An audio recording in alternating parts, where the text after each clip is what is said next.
देखिए question number 13 है, if sine theta बराबर a by B show that tan theta minus cot theta बराबर 2a² minus B square upon root A B root B square minus A square.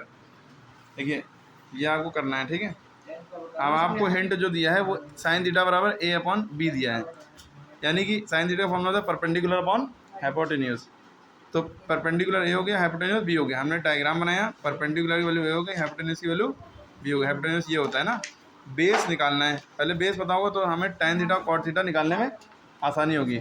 मतलब ये चीज़ हमें इसके बराबर proof करनी है, ठीक है। अब हमने बेस निकालने के लिए पाइथागोरस थ्योरम लगाई, एच स्क्वायर बराबर P square plus B square, ये होती है ना।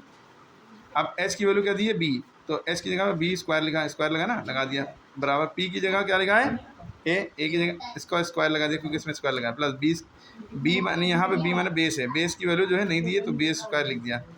अब हम क्या करेंगे, बेस स्क्वायर निकालना, अकेला करना है इसको इधर भेजेंगे। B square minus A square बराबर बेस स्क्वायर बचा।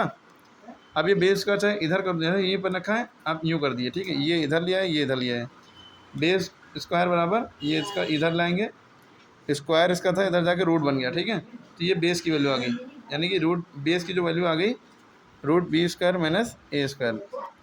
अब हमने क्या किया, tan theta minus cot theta करना है। पहले tan थीटा की वैल्यू निकालनी है। tan थीटा का फॉर्मूला था परपेंडिकुलर अपॉन बेस। परपेंडिकुलर आपको पता है ए है, बेस आपको क्या आ गया ये, तो हमने रख दिया A upon root B square minus A square. समझ में आई बात। इसी तरह कॉट थीटा की वैल्यू निकाल ली। कॉट थीटा का फॉर्मूला था बेस अपॉन परपेंडिकुलर, इसका उल्टा, बेस की वैल्यू ये दी हुई है ना, और परपेंडिकुलर वैल्यू ये उतार ली हमने, उतार ली।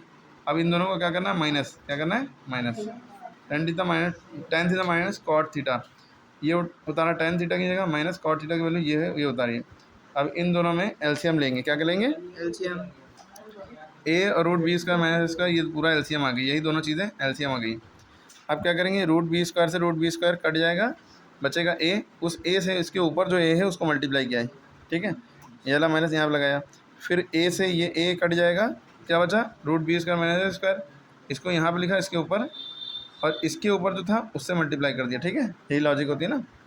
अब ए से A multiply A square minus root B square minus square से root B square minus A square multiply हुआ, तो रूट हट गया, B square minus A square बचा। यानी कि रूट एक्स से रूट एक्स अगर मल्टीप्लाई होता है तो क्या होता है, एक्स बचता है ना, रूट से रूट कट जाता है। यानी कि रूट टू को अगर रूट टू से मल्टीप्लाई करो क्या आता है, टू आता है ना, रूट से रूट कट जाता है, या ऐसे समझो रूट फोर हो जाएगा और रूट फोर की वैल्यू टू होती है, ठीक है, जो भी याद रहे। तो इसलिए इन दोनों का रूट हट गया, ऐसे ही लिख लिया। नीचे जो चल रहा था वो चलता रहा।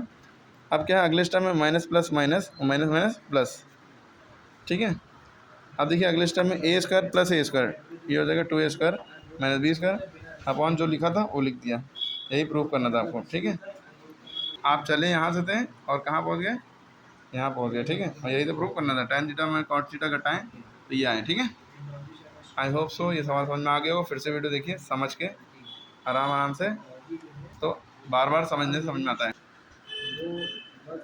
क्वेश्चन नंबर 14 करके देखिए, इसका आंसर कमेंट में बताएं, आ रहा है नहीं आ रहा है, या और 11 भी कर सकते हैं, ठीक है।